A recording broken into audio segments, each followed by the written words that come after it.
കുടുംബക്കാരെ തപ്പിയെടുത്ത് അത്യാവശ്യം ഡയലോഗുകൾ പറഞ്ഞ് പഠിപ്പിച്ചാണ് ഞാൻ ഈ നാടകം ഇവിടെ അവതരിപ്പിക്കുന്നത്. ഈ നാടകത്തിന്റെ സംവിധാനം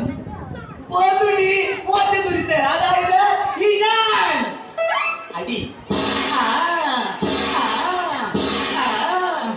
നാടകം ആരംഭിക്കുന്നു. മുതലാളി മുതലാളി എന്തൊക്കെ മുതലാളി നീ എന്നെ ചുമന്നെടുത്തു തള്ളി വിടാണെങ്കിൽ അങ്ങോട്ട് വല്ല അങ്ങോട്ട് അങ്ങോട്ട് പോങ്ങോട്ട് മൈക്കിലേക്ക് വരെ നാടകം നിനക്ക് നാടകവും വിളിക്കും. ഡയലോഗ് ഓർമ്മയിട്ട് ഒന്നും തെറ്റിക്കരുതാ. ചിരിക്കുന്നു. അയ്യോ പഴം പുഴിക ചിരിയിരിക്കാനല്ല പറഞ്ഞു. അട്ടഹസിക്കുന്നു. അട്ട അട്ട അട്ട അട്ടഹസിക്കാൻ എങ്ങനെയത്? അടിപൊളി അടിപൊളി. അത് ഇവിടെ പറഞ്ഞാണ്. ഉലാത്തുന്നു. ഉലാത്താൻ എങ്ങനെയത്? എടാ നടക്കാൻ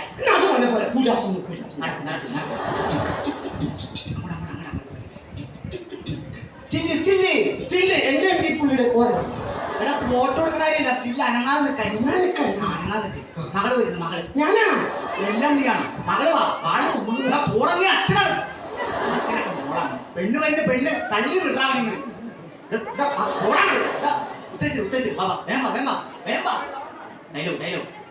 രക്ഷിക്കണം മുതലാളി, രക്ഷിക്കണം. 3 വട്ടം രക്ഷിക്കണം മുതലാളി. അതല്ല 3 പ്രാവശ്യം പറയാൻ. രക്ഷിക്കണം മുതലാളി, രക്ഷിക്കണം.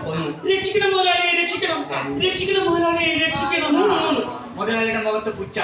മുതലാളിയുടെ മുഖത്ത് എന്നാണ് പുച്ച? എങ്ങനെയത്? 3 കൊല്ലം മുമ്പ് ഇവിടെ ജോലിക്ക് നിന്ന ഞാൻ 3 വർഷമായി ഞാൻ ഇവിടെ ജോലി നോക്കുന്നു. ഇപ്പോൾ ഞാൻ 6 മാസം ഗർഭിണിയാണ്. എന്റെ വയറ്റിൽ വളരുന്ന രാജമോൻ എപ്പോഴും എന്നോട് ചോദിക്കും എന്റെ അച്ഛൻ ആരാണെന്ന്. അപ്പോൾ ഞാൻ പറയും നീ മാറി നിൽക്കുന്ന മുതലാളിയാണെന്ന്. ഇല്ലാത്ത ഗർഭത്തിന്റെ പേര് പറഞ്ഞേ. ഇല്ലാത്ത ഗർഭത്തിന്റെ പേര് എടാ ഒന്ന് ആവേശത്തിൽ പറയണം.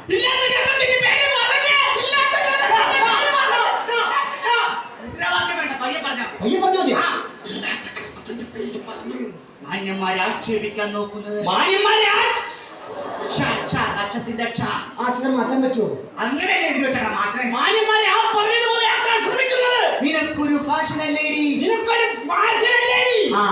നിലാവുള്ള രാത്രിയിൽ മാവിൻ ചുവട്ടിൽ നിന്നെയും നോക്കി ഞാൻ കാത്തിരുന്നപ്പോൾ ചെണ്ടുമുട്ടും തലയിൽ മുല്ലപ്പൂവും വെച്ച് എന്നെ കാണാൻ ഓടി വന്ന എന്റെ അരികിലേക്ക് ഓടിയാണെന്ന് മന്ദസ്മിതമേ നിന്നെ വാരിപ്പുണരുവാനായി എന്റെ കൈകൾ കൊതിക്കുകയാണ്.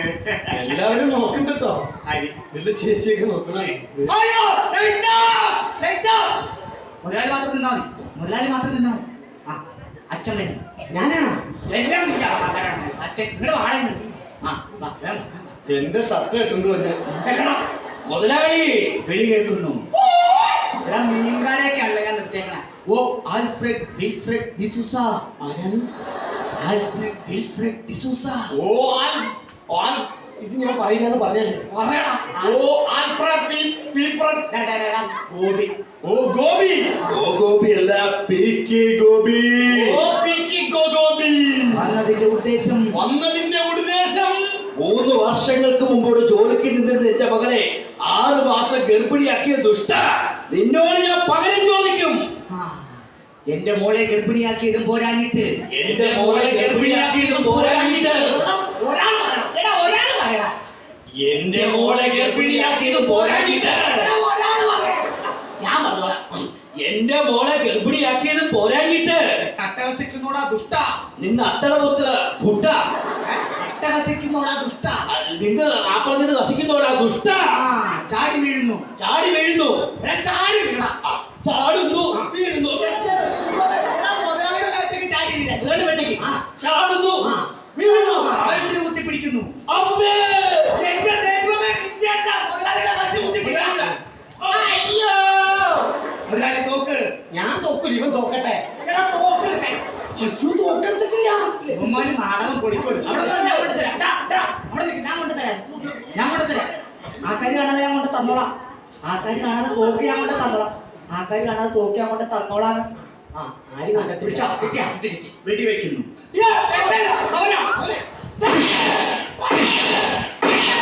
മരിച്ചു വീഴുന്നു. എന്റെ ദൈവമേ, നീ വെടിവെച്ചിട്ട് നീ ഞാൻ മരിച്ചു വീഴാം.